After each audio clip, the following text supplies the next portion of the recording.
ಒಂದೇ ಮಾತ್ರ ಗೀತೆಯನ್ನು ಬಂಕಿಂ ಚಂದ್ರ ಚಟರ್ಜಿ ಅವರು ನವೆಂಬರ್ 1875ರಂದು ಬರೆದರು. ಆದರೆ ಅದು 1882ರಲ್ಲಿ ತಮ್ಮ ಆನಂದ ಮಠ ಎನ್ನುವ ಕಾದಂಬರಿಯಲ್ಲಿ ಪ್ರಸ್ತಾಪ ಆಗಿತ್ತು. ನಂತರ ಜನವರಿ 24, 1950ರಂದು ಈ ಒಂದೇ ಮಾತರಂ ಗೀತೆಯನ್ನು ರಾಷ್ಟ್ರದ ಹಾಡು ಎಂದು ಪರಿಗಣಿಸಲಾಯಿತು.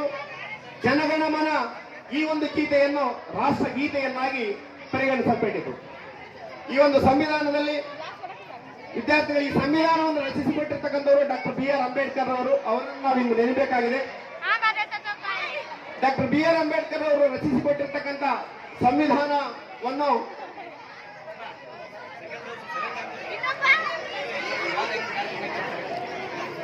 ದಯಮಾಡಿ ಎಲ್ಲಾ ವಿದ್ಯಾರ್ಥಿಗಳು ಶಾಂತ ರೀತಿಯಾಗಿ ಕುಳಿತುಕೊಂಡು ಕಾರ್ಯಕ್ರಮವನ್ನು ಆಲಿಸಬೇಕು. ಬಲೋ ಭಾರತ್ ಮಾತಾ ಕಿ ಹಲೋ ಗೊತ್ತಿಲ್ಲ hello. Very good students. Keep silence, keep silence please. Teachers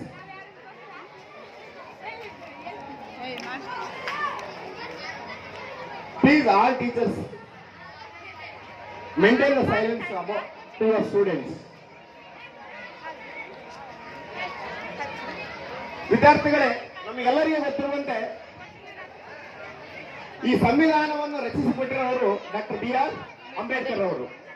ಆದರೆ ಆ ಸಂವಿಧಾನವನ್ನು ಬರೆದಿರ್ತಕ್ಕಂಥವ್ರು ಯಾರು ಅನ್ನೋದು ಬಹಳಷ್ಟು ವಿದ್ಯಾರ್ಥಿಗಳಿಗೆ ಪರಿಚಯ ಇಲ್ಲ. ಈ ಸಂವಿಧಾನವನ್ನು ಡಾಕ್ಟರ್ BR ಅಂಬೇಡ್ಕರ್ ಅವರು ರಚಿಸಿಕೊಂಡಿರ್ತಕ್ಕಂಥ ಸಂವಿಧಾನವನ್ನು ಬರೆದುಕೊಟ್ಟ ವ್ಯಕ್ತಿ ಪ್ರೇಮ್ ಬಿಹಾರಿ ನಾರಾಯಣ್ ರೈಜಾದ್. ಪ್ರೇಮ್ ಬಿಹಾರಿ ನಾರಾಯಣ್ ರೈಜಾದ್ ಅವರು 251 ಪುಟಗಳ ಸಂವಿಧಾನವನ್ನು ತಮ್ಮ ಇಟಾಲಿಕ್ ಶೈಲಿಯಲ್ಲಿ ಬಹಳಷ್ಟು ಸುಂದರವಾಗಿ ಬರೆದುಕೊಟ್ರು. ಅವರು ಇಂಗ್ಲಿಷ್ ಭಾಷೆಯಲ್ಲಿ ಬರೆದುಕೊಟ್ರು. ಅದೇ ಸಂವಿಧಾನವನ್ನು ಹಿಂದಿ ಭಾಷೆಯಲ್ಲಿ ತರ್ಜುಮೆ ಮಾಡಿರ್ತಕ್ಕಂಥ ವ್ಯಕ್ತಿ ವಸಂತ ವೈದ್ಯ ಅಂತ ಹೇಳಿ. ವಸಂತ ವೈದ್ಯರವರು ಹಿಂದಿ ಭಾಷೆಯಲ್ಲಿ ಬರೆದುಕೊಟ್ರು. ಸೊ ಎರಡೂ ಭಾಷೆಯಲ್ಲಿ ಇರ್ತಕ್ಕಂಥ ಸಂವಿಧಾನವನ್ನು